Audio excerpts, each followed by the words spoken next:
What is up, guys? Welcome to Brews and Board Games. My name's Andrew, and today we are going to be reviewing Solomon Kane by Mythic Games. This game is based on the stories of Robert E. Howard's Solomon Kane. Now, you guys might know Robert E. Howard. He also wrote the stories for Conan, which I really like, which helped to influence my decision to check this game out. Now, the brew that I'm drinking for this review is going to be some coffee. This is some Vita Cup coffee. Not every brew that I drink for the review or playthrough is going to match the game, and this just so happens to be one of those days. But I really like this stuff. I have this stuff a lot. I'm such a big coffee guy. So that's what I grabbed. I was really looking forward to it, and it tastes really good. So let's talk about Solomon Kane. In this game, you are going to be traveling through the adventures of Solomon Kane's stories. There's a lot of these books here. Each of these books is like its own little adventure, the story. Some of these books are taken from Robert E. Howard's work directly. Others are influenced by his work. Now, each of those story books is going to have a series of chapters. And each of those chapters is going to have some narrative text, the story describing what is going on in the chapter, and as well as a certain outcome. So like if you have one result, you are going to go to a certain part of the story. And if you have a different result, you're going to be told to go to a different part. So for example, if you are successful in the one chapter, it might say to go to chapter 2A. If you fail, it'll say go to chapter 2B, so on and so forth. Now, each of these chapters is either going to be one of two things, either a story or a scene. The difference between those is a scene. You have, like you see in front of me, you have a board set up, you have the minis. You're going to be moving around minis, taking different actions throughout the board. The story does not have the board. You will only use the page from the storybook itself, and you are going to have an objective. Most of the time, at least every time that I've seen it, the objective is to illuminate Solomon Kane's path. And the way you do that is you just take different actions to put light tokens over top of these spaces right here. Now, throughout Solomon Kane's adventures, he might need some assistance vanquishing the darkness. That is where you come in. You are going to play the role of a virtue, an unseen force, aiding Solomon Kane in his quest to just vanquish the darkness. So you are going to be playing as a virtue. And the standard game says each player is going to choose one between these four virtues. Each of these does something slightly unique, and each is going to have its own unique deck. So the difference is Justice is a little bit better at talking with minis. Temperance is a little bit better at exploring the surroundings. Courage is better at fighting. And Prudence can help to assist the other virtues doing different things. There is also a way to play solo. There is a virtue called Providence. Providence, the virtue, essentially streamlines the solo experience so you don't have to play as one of these other virtues. That is how I played the game. I bought this strictly for solo play, so I have played only as the Providence virtue. I do know how these work, but I did not play as those. It's essentially the same. There are some minor differences. Providence has some strengths that the other ones do not, and it has some weaknesses that the other ones do not. So that is how I am going to be doing this review going forward, basing this review on the solo experience. Now, whether in a story or a scene, you playing as the virtue are going to have different actions available to you. Looking at the virtue board, you have 3 permanent spaces. All these actions do not go away. They are available to you at all times. And you are also going to have a deck of 8 cards. And from those 8 cards, you are going to be able to play 1 card on either side of the board.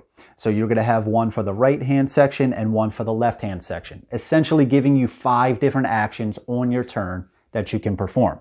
The difference being the cards, after you use them, they will be discarded. Now, on our turn, to activate the abilities we have available to us, we are going to roll dice. Now, we're going to roll these dice. There is some mitigation to that. We can either re-roll a die or flip it to its other side.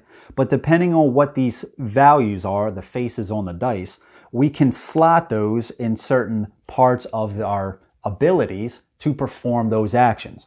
So say, for example, we would use the move 1 or place 1 light token. So for example, like I mentioned earlier, if we are playing a story and we have to illuminate Solomon Kane's path by placing light tokens, we would perform this action to place a light token.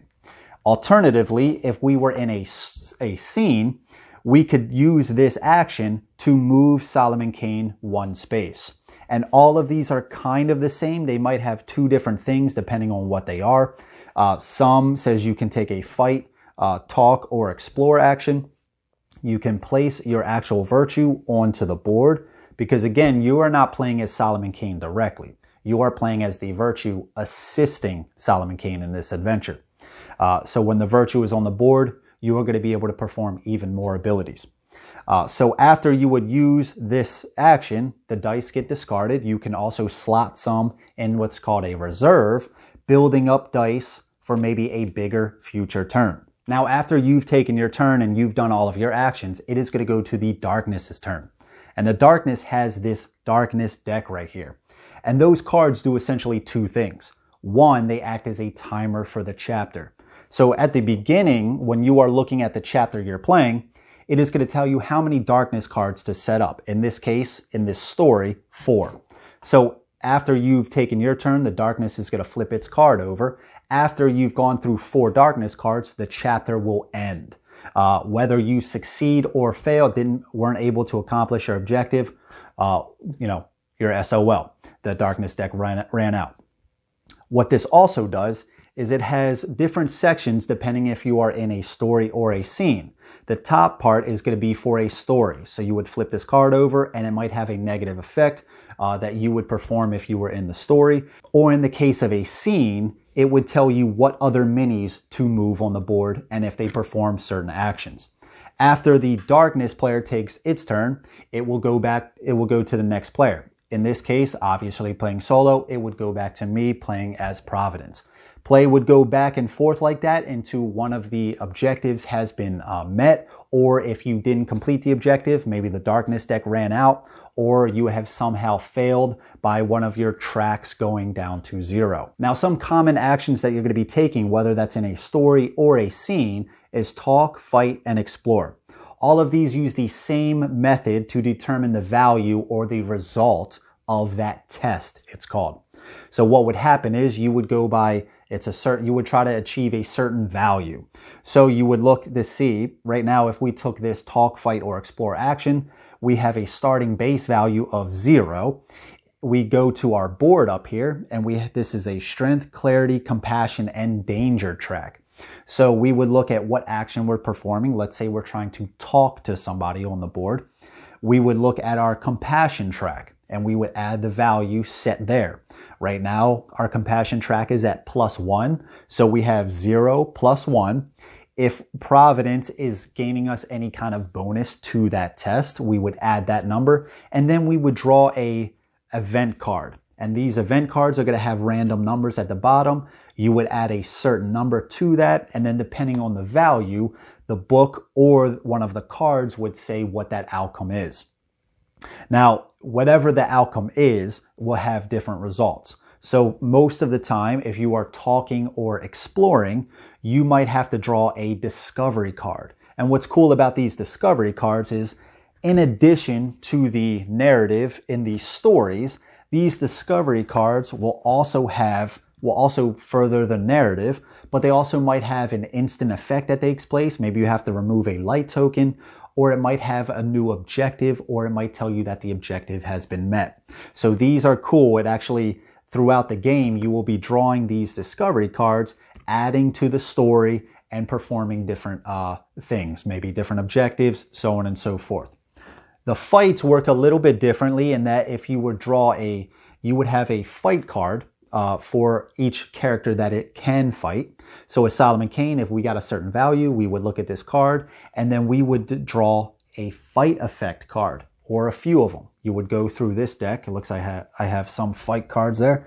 You would go through the fight effect deck, and then that might have different values. Maybe it says to place a wound on that person you're attacking, or maybe you go down on your strength track, making your attacks in the future weaker if they are attacking you. And then maybe you are removing one die from your reserve spot.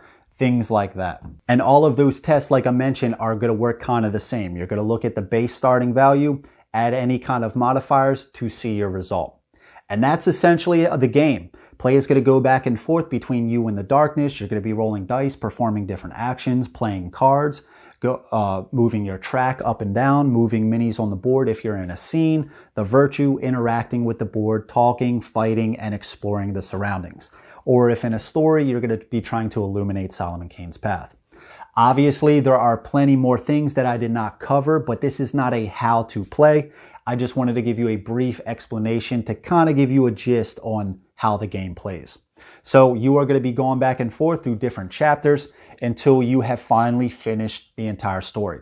These stories are not linear, so you do not have to complete one after the other. You can choose, pick and choose whichever adventure that you want to play.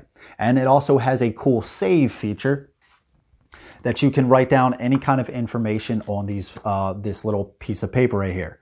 What virtues are playing, if you're playing Providence, if you have any dice in your reserved or donated, and if you have what discovery card you're on and what chapter you're on.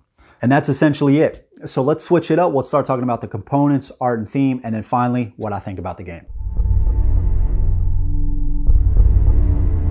All right, so first up, let's talk the components. There's a crap ton of stuff in these boxes. And I said boxes. There's 2 humongous boxes that came. And each of these are just jam-packed with stuff. One whole box was for the minis themselves. The other was for like the tokens. There's like the scene boards in both of the boxes. One box had just all the cards. There's like hundreds of cards. There's just a crap ton of stuff. All of the components that come in there are really good. I really like these virtue boards. They're the dual layer boards. They got slotted spots for like to place your dice for the reserved or the donated. They got this little circle cut out. When the virtue is not on the board in a scene, it will go onto this spot right here. Just nice little touch. Everything's a little cut out. I like the design. The artwork on all of these is really cool. You can see all these 4 virtues right here. I really like the color scheme on Providence compared to the standard 4 virtues. And you can also play as the darkness virtue. I just love the color scheme on both of these. Like I like this purple and teal. I just think it looks awesome. The symbols on all of these are really cool. I really like the symbols on these dice. And the dice themselves are really nice. They're engraved dice. I love this color scheme on it, like this blue on the black. And they give you a crap ton of dice too. It's not like you have to roll, like they give you 6 total dice and you have to keep re-rolling like some other games. They give you plenty of dice. So everything on these boards is really nice. The token art is fine. I mean, these are nice thick tokens. They give you some other dice here as well. These are some blank dice. They do different things in the game. There's some other tokens that are this thick cardboard. And there's a lot, not on camera, a lot of other tokens. We're talking like wound tokens, objective tokens, stuff like that. The card quality is decent. I haven't had any issues. The art is pretty self-explanatory. I do like the color scheme on these. They have this humongous board for the strength, clarity, compassion, and danger track. This is really nice. This is dual layer as well. And they have these plastic tokens. Everything slides around really easily. I just think these are really neat. A nice little touch. The scene boards here, there's a ton of these boards. If I get this out over here, there's this many more scenes, or like boards, and they're all double-sided. The art on there is pretty good. Some of them are, like this one's really good. Some of them are a little, kind of blandish.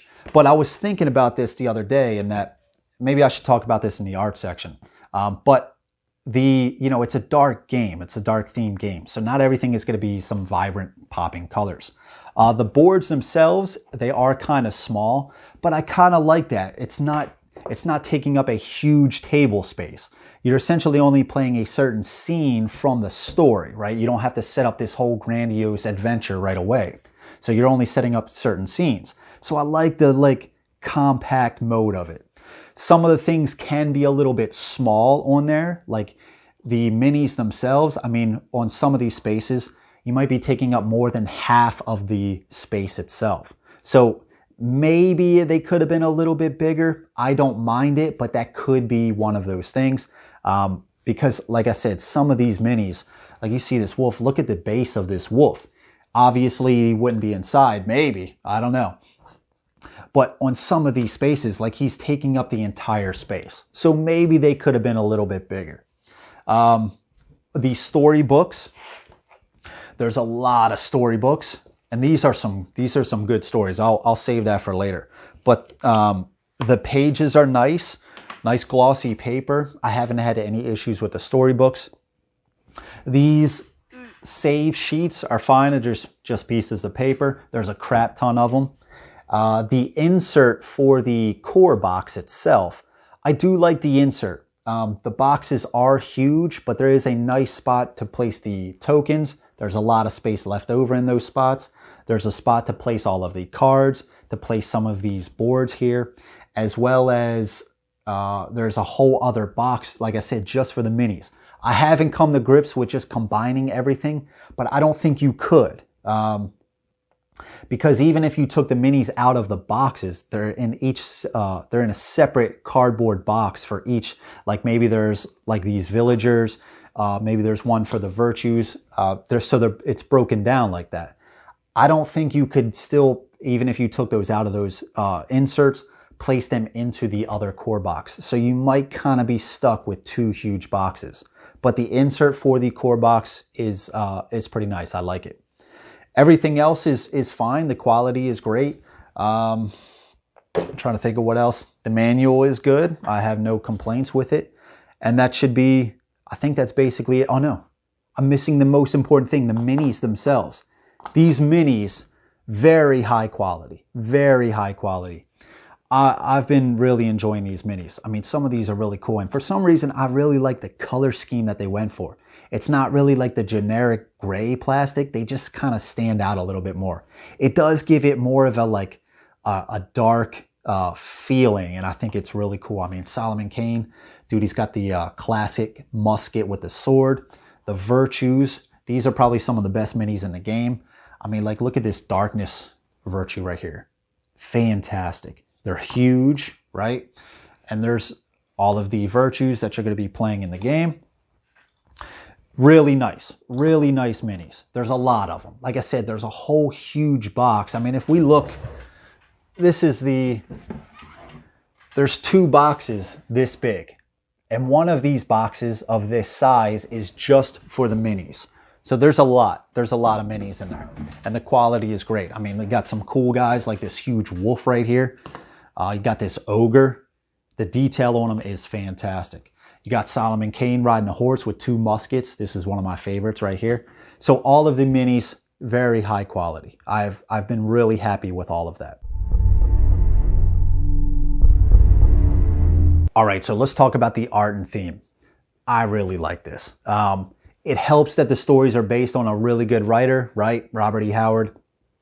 It really gets you into the theme of it. It really does. The dark minis, you know, the dark boards, like I was mentioning earlier, they got this grim dark feel. And dude, I put in some earbuds and I just put on some like kind of dark music.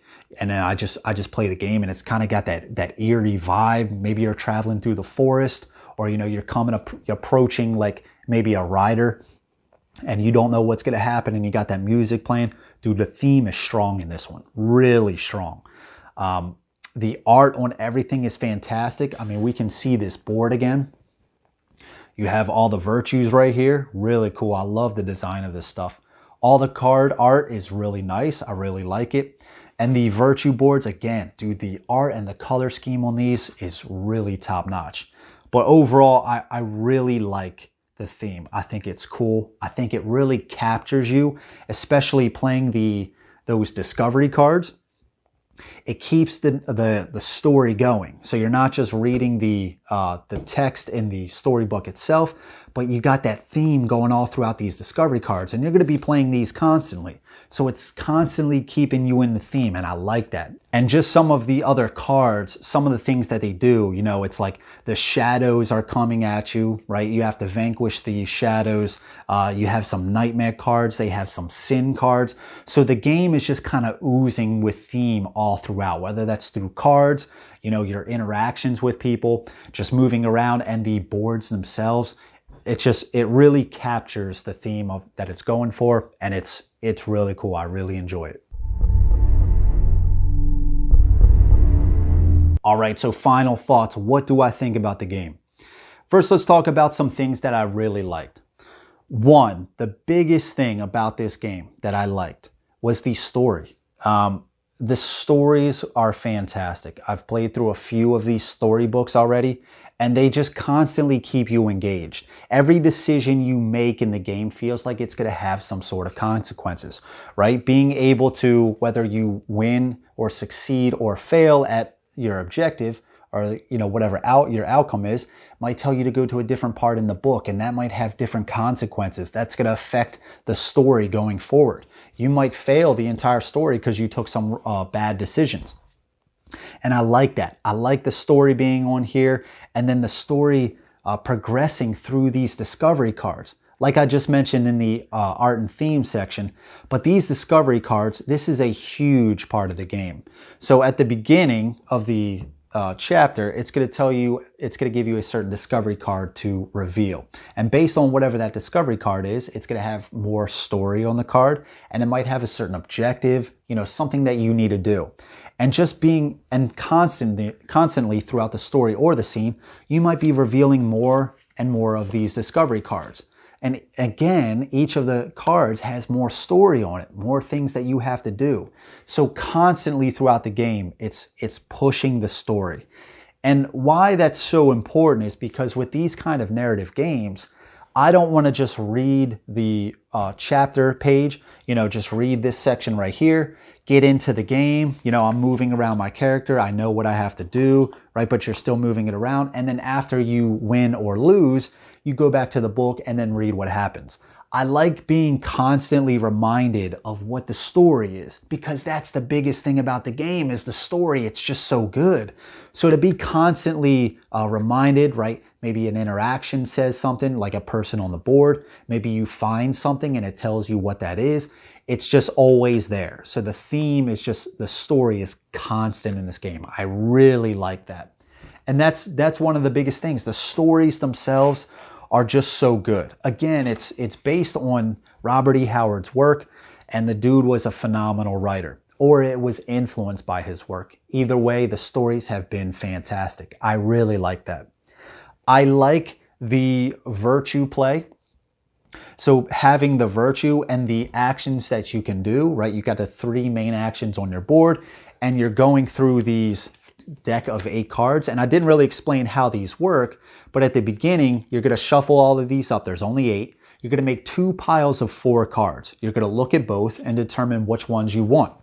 After you have that, you are going to place a card on either side of this board. So you essentially have 5 slots. The last 2 cards is going to be your hand. So after you use one of these cards, those are going to go in the discard, and then you can place another card down. However, what's cool about it is, let's say you really like the actions on one of these cards. If you don't play like a certain card or both, you can choose to just discard both of them and then refill those slots with your hand and then draw 2 more. The reason why that's so cool is you could go through your deck really fast. So if you have that card that you really want to get again, dude, just keep on discarding cards, get that card back, play it, and there you go again. I think that's a really cool idea, and I like it that there's only 8 cards, so it gives you some strategy on how to play those cards, and that can be important, as well as the dice rolling. I like this aspect of it. I like that you can just roll dice and you have to slot these in certain actions, or you can save those for a bigger future round, being able to put these in your reserve slot to then say, okay, well, my future round, I'm going to roll 3 more dice. Boom, now I got a bigger turn. I like that. I think that's a really cool idea. So the dice rolling is pretty good. There's not too much mitigation. If you roll dice, right, you can only choose 1 die to flip or re-roll. If you don't like this symbol, you can re-roll that die. After you do a re-roll, you can't flip any more dice and you can't re-roll anything. But it does also help that these cross symbols, and they're on 2 of these sides on a D6, are wilds. So you can use those in different spots. I think that's a really cool thing. I do like the dice aspect in this game. It is really cool. And in addition to that, you have a certain board up here. It's called the cloud. So what happens is you could potentially get like bonus things throughout the game, and you would place these on the cloud. So say we have some mercy and luck. These dice can be used for any symbol. They're blank, so you don't need a symbol on them. So that can be stored in the cloud, and these don't go away from chapter to chapter.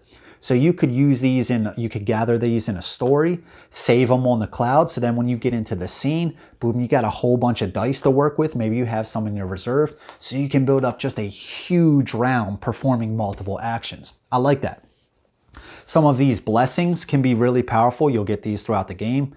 Remove one shadow, and this is a main villain in the game. These shadows are unseen darkness forces, and they're going to be trying to come at Solomon Kane. And if they get into his space, they're going to draw these event cards. Now, in addition, like I said, the event cards are going to help to determine values of fight, talk, and explore tests. They are also going to have some text up here, and these are going to be negative effects. So right when these shadows come in your spot, they go away. Solomon Kane essentially defeats them, but you're going to have negative effects that you're going to have to do. Some of those effects might be to remove a light token, maybe on Solomon Kane's path, or maybe to take one of these tracks down. And the tracks are important because if either one of the strength, clarity, or compassion tracks reach 0, the chapter ends, you lose. Or if the danger track would go up to 11, you would lose as well. So you don't want those shadows to come at you all the time. So being able to play this blessing to remove one shadow, it could be any, you got a shadow here, play that, remove the shadow, that can be big. Other things are move one. You can move Solomon Kane one spot, place 2 light tokens. So if you want to place those on your board here, or you could add 2 to strength, 2 to clarity, or 2 to compassion, raising your track up to give you a better chance to perform a test in the future. So you will get multiple blessings throughout the game, and there's a ton of these. It's not just these 4. There's a ton of those. So that can be really cool. The green dice, you can use those, like I said, if you're performing a test and you draw a card. If you don't like the random number that it's adding, you can spend this and then draw another card. So that's cool. I like this cloud feature. So there's a lot of things that you can do. You can save up stuff on the cloud. You can save dice in your reserve, right? You can play those cards, do some hand management. There's a lot of things you can do, and I think they did a good job with that. It really does feel like you're making some big important moves sometimes, and that's a lot of fun, right? Being able to save up stuff. It's just, I've had a blast with it. I really have. Now, let's talk about something that might not be too popular. Like I said, each chapter is broken down into stories or scenes. There's only those 2 different things. And most of the time, it's going to be like story, scene, story, scene, story, scene. Now, the stories, again, there's no minis, there's no board, nothing. And at least every time that I've seen it, you have to illuminate Solomon Kane's path. So you are going to be taking actions. Again, you're going to be using this action, placing light tokens. It's not always the funnest thing, right? It's not as fun as the scene. The scene, you're moving around Solomon Kane, you're fighting guys. You're in one chapter, I had to convince this guy to not go to this other group to talk to them. I had to convince him to not do that. And that's cool. Those were the cool moments. So the stories, while it does have some cool story, and you are going to have the discovery cards furthering that story, it's not always the funnest thing to do. But once you get it down, it can be really fast, right? You're just rolling dice, playing the cards, illuminating his path by placing light tokens. You need to get 3 tokens, and then you succeed, right? So once you have the path being bright, you succeed, and then you go to the next chapter. So it can be fast, right? It's not the most exciting, but it can be fast. I don't mind that, right? Because it's so fast. If it was longer, I'd probably say, I wouldn't like it. But as it stands right now, I don't mind it. I would want more scenes, like maybe have 1/3 of the book being story, the 2/3 of it being scenes, because right now it's kind of half and half, but again, I don't mind it. Now let's talk about the fight cards. So one aspect of fighting, like I mentioned, the talk, fighting, or exploring, you have to take tests, right? So you have to add the certain numbers, you have a value, and that determines what the outcome is. Now the fighting, like I mentioned before, this chapter is going to say which fight card that you're using. So like it might say Solomon Kane for this chapter is going to be using Gallant Kane or Gallant Kane. So you would try to get the value, and that would determine what you do. So once you determine the value, it's going to have a little bit of story. That's cool. And then it's going to have the fight effect cards. And most of the time, there are multiple fight effects. When I first played the game, I looked at the fight effect cards. Where'd they go? Okay. So like, let's say, for example, I have to draw fight effect card 28 and 35. You got to go through this deck. All right, where's 28? All right, there's 28. And then 35. All right, so I found 35. Okay, so you perform these in order, right? So you place one of these blessings on the cloud, okay, and then you place a light token. Pretty good. So that's one of those fight moves. And then you would leave. At first, I left these out because I said, if I'm going to do this fight effect again, I want to leave these out because I don't want to go through this deck again. But then some of these they might use the same fight effect cards. So maybe I started making multiple piles, and then the thing is, these can also flip around and there's more. They do other things. So now I got all these piles of fight effect cards. And now I'm like, wait, where's that one? Pro tip from Brews and Board Games, what I started doing was leaving these cards in the deck. So then when it said, okay, draw 24 and 3, I just looked for 24, kept it right in the hand, did that. Maybe it's gaining a cube, and then go to number 3. And then I did that as well. And then I just set this deck over here. So I did that. I started doing that going forward, and it made it a lot easier. Otherwise, it was just kind of a pain in the ass to go through that deck. So that's one of those things. Now, I don't mind that. I have enough dice combat games. So could it have had dice combat? Maybe. Could have had dice rolling for the other tests? Maybe. But like I said, I have enough games that do that.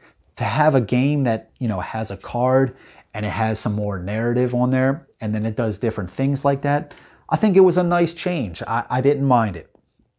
Not as much as I thought I would have at first. So that was really cool. The game can get harder. You have these what's called nightmare cards. So the darkness cards are doing negative effects anyways. If you have to shuffle in some of these nightmare cards, these things are brutal. These things are really brutal. All right, so next let's talk about something that I didn't like. So in one of these stories that I played, they had at the beginning in one of the chapters, it was a story, right? So you had to do different things in the story. You could take talk actions in that story. So again, you would add the values, right? Add your compassion track, draw random cards, and that started revealing more discovery cards. Okay, cool so far. I like this part of the game. I saw the discovery card. It said to do something else, right? It gave another objective, and then it started revealing more discovery cards. Awesome. I was still really into it. However, I finally came up to a discovery card that said remove all the villagers from the board. But I wasn't playing a scene. I was playing a story. And it said reveal fight effect cards or fight cards. So I went through, I got one for Kane, and I was trying to find the other one for the other person. I couldn't find it. That wasn't in the game. But there was also another problem with the fight cards being out. It said Solomon Kane now switched from talking to fighting. But I still wasn't in a scene. I didn't have a board. I didn't have any minis set up in front of me. So eventually I looked it up online, and of course there was errata for the game, which I don't mind errata, but it was a little annoying because I went through this whole thing and I was like, it was taking a while to try to figure out, because I was going back through the discovery cards, trying to figure out if I missed a spot, right? Did I take a wrong turn somewhere? So that took a while. Then I eventually found the errata, and what it said was, if you revealed that discovery card, the chapter ends. Go to this chapter. That would have been nice on the cards. And now I get that games are going to have some things changed. But apparently, and I didn't back this on the Kickstarter, apparently this game was really late, right? Which is still fine. That's kind of the norm for Kickstarter. But when a game is going to be that late, and apparently it was really late, you would expect to not have some big blunders like that. I mean, don't you think that somebody would have been playing through the chapter and saw that? That's a glaring issue, right? That was pretty big. And that happened multiple times in that same story that I was playing. I think at that point I said, you know what, I'll keep it all set up on the table. I'll get it tomorrow. And that's what I did. So I came back, I completed that chapter, I played through another one, and then I came up to another chapter. And what was funny was, I'm gonna have some minor spoilers. It's really not gonna tell you too much, about the story. It's just gonna be a small little scene. But in that scene, again, I was controlling Solomon Kane. I was trying to convince this person to not talk to another group, right? I was trying to say, look, you don't want to do this, right? It's not worth it. It's not what you think, so on and so forth. So what would happen is after my turn, I would take talk actions trying to achieve certain values to get him to stop. He would then take his turn and he would move one space closer to the group he was going to go try to talk to. So that would go back and forth. So I would reveal more discovery cards by getting different values on my talk test.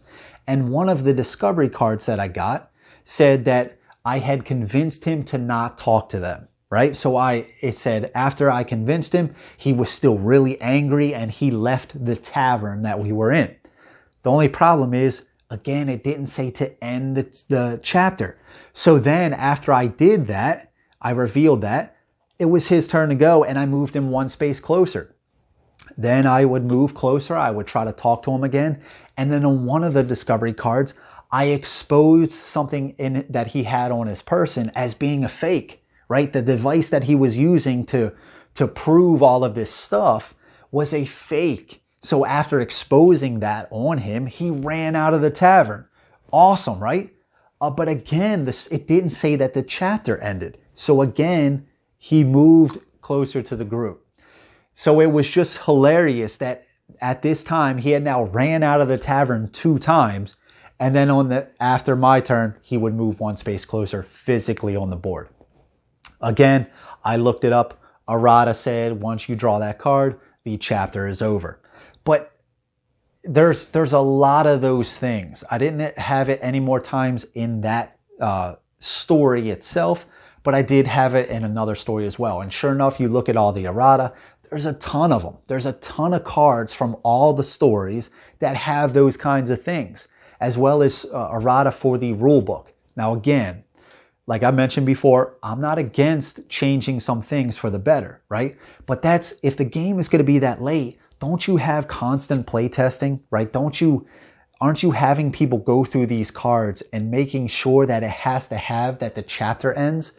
It's funny to me. And sure enough, like I mentioned before, one of the fight cards not existing, the errata said a completely different card. So there are those kinds of things throughout the game on those discovery cards, and some of the there's going to be misspellings in the story and on the discovery cards.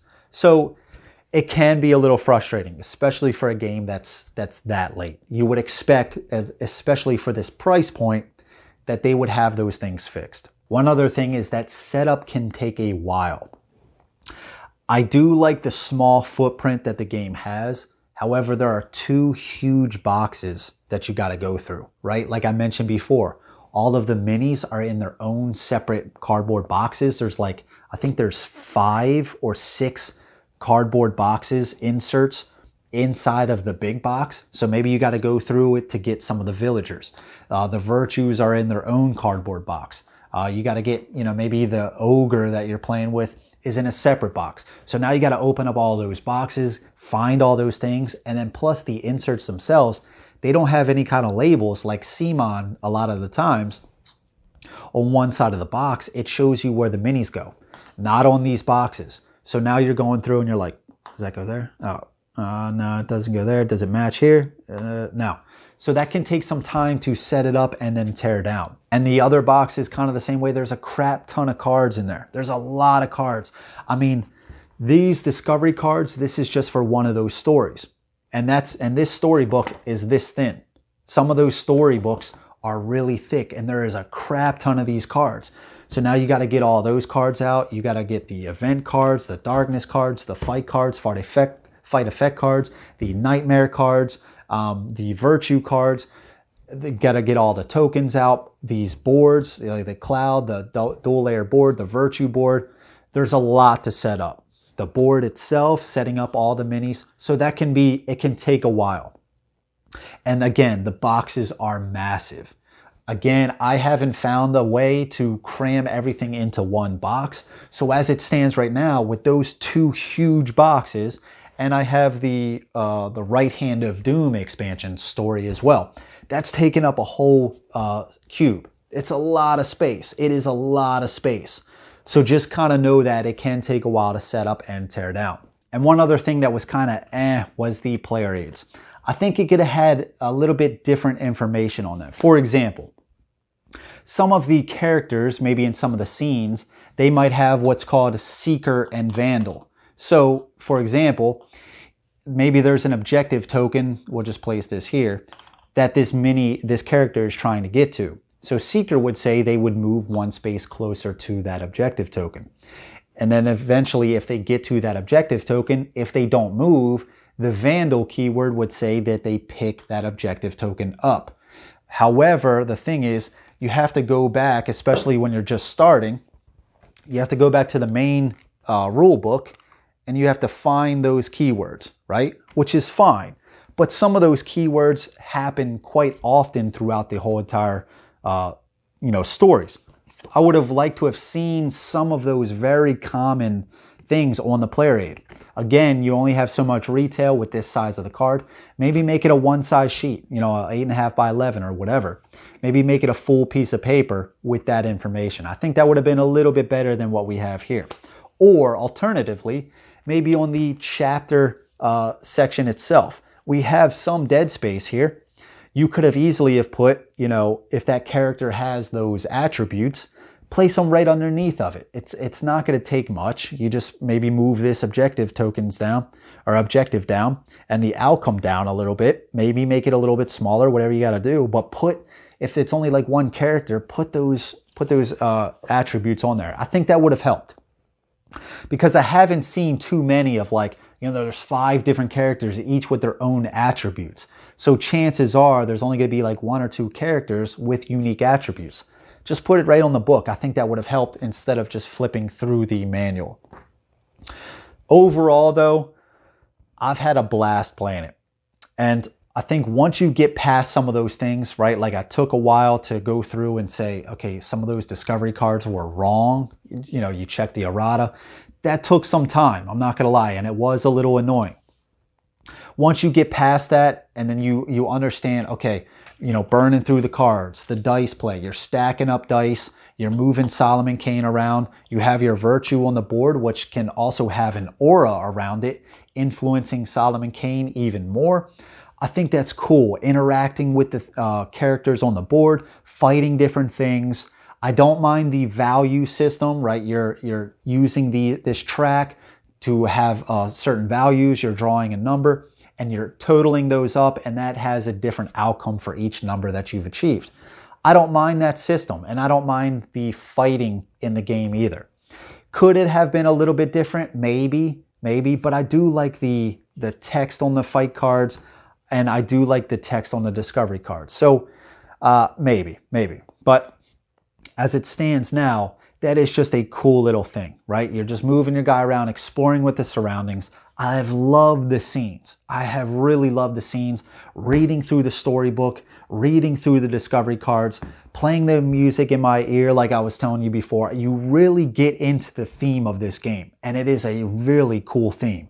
I really felt like I was assisting Solomon Kane throughout this little adventure, and I felt like my decisions were important, right? Because if you take a certain decision, maybe you were trying to convince this magistrate that this person was innocent or that they were guilty. Maybe you didn't succeed in saying that they were innocent. That could have consequences. And I think that is a really cool feature about the game. Again, I didn't mind the story as much when I was getting the hang of it. Maybe I would have liked to have seen a little bit more scenes play out, but again, that's not really an issue. There are a ton of stories, and that is really cool. I am really going to be enjoying these stories. Some of these are really long. Some of them are a little bit shorter than others, and that's going to take different lengths of time, but a time that I am looking forward to spending on this. I like this game because I would want to leave it set up in the corner, go back, revisit it. Oh, you're in a cool Solomon Kane story, right? You're vanquishing the darkness. Just really awesome. Really awesome. I've really been enjoying that. But things that I can see people not liking is one, again, that story, right? It's not constant minis on the board. It's not constant scenes. The boxes are massive. They are huge boxes. Setup time can take a while. And the price, it's kind of expensive. Now, from what I read, Mythic Games is eventually going to have this on their website. So I got this secondhand, so it's probably a little bit more. And I think they're going to have it on their website maybe after the Kickstarter is completely done fulfilling. I don't know when that's going to be. It might be a little bit cheaper, maybe not. But for the price point, if you're kind of not into the story scene, the setup time, right? Maybe the stories don't grab you as much as you would want. I don't know that I can recommend it. It is a very good game. I have enjoyed it. But some of that might be directly related to the story itself because the story is so good. Robert E. Howard, dude, he's a good writer. So the story itself is really helping the game. But I do like playing through the little scenes, making my own decisions, and that can impact the story, the really good story that I'm playing as well. And again, I do like the dice rolling, and I do like the card play. That's really interesting, being able to build up to a very powerful turn. So I have liked it.